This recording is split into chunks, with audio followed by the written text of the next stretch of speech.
O ye Jersey boys faithful.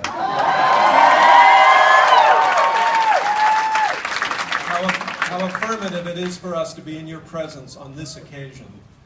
Thanks, first of all, to you, as representatives of all the audiences that have filled the seats out there over the many weeks and months, these many years, these 4,642 performances.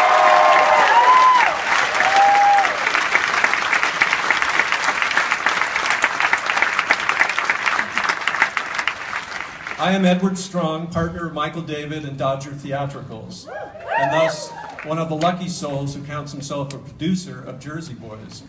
From my perspective, you go to drama school, you do your lessons, and you dream that one day, working with your friends, you can create a show so powerful, so joyous, so vivid, that it breaks through the Broadway gauntlet out into the open field and endless blue skies of theatrical triumph.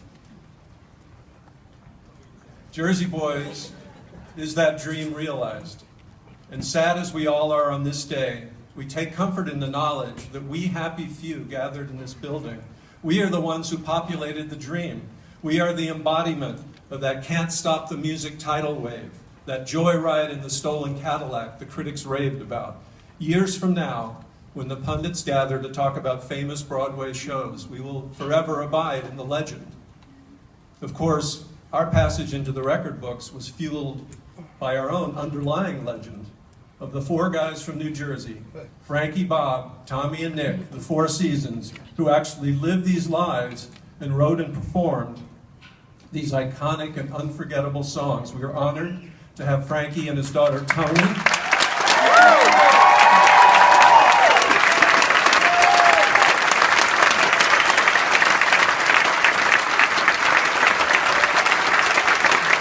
also members of Bob Gaudio, Tommy DeVito, and Nick Massey's family here with us today. Thank you all for your trust.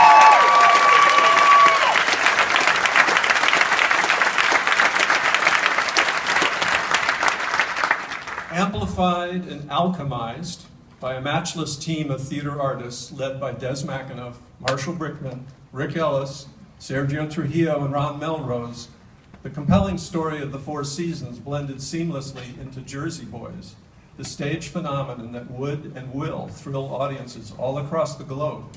Endless and boundless commendations and thanks are due to every one of the brilliant creative artists working at the top of their form who collaborated on the genius of Jersey Boys.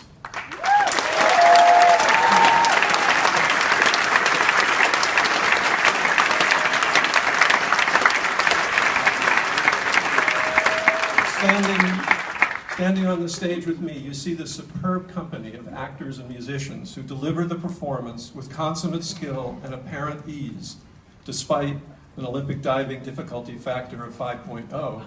And I extend my profound thanks and praise to them as well.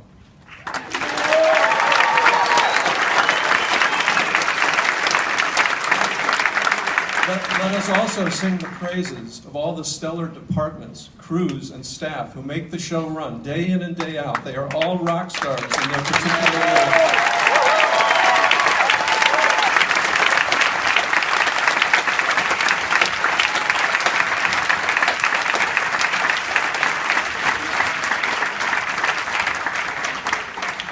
Of course, you can't put on a show without a theater.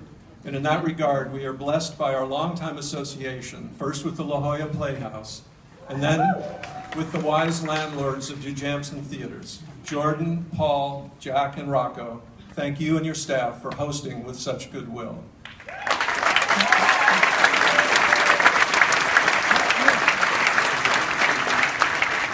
Finally, and fundamentally, tremendous thanks to our producing partners for both their material and moral support throughout this adventure. So today we go from Broadway, but as freighted with emotion as this day may be, I prefer to think of it more as a transition than an ending, rather like that sensation when you graduate from school in a ceremony deemed a commencement. Are we finishing? Are we beginning? I can promise you multitudinous versions of Jersey Boys will arise after today. Many of the people here on stage will likely participate in some fashion. We walk off the August Wilson stage today with Jersey-style swagger, heads high and hearts full. Thank you.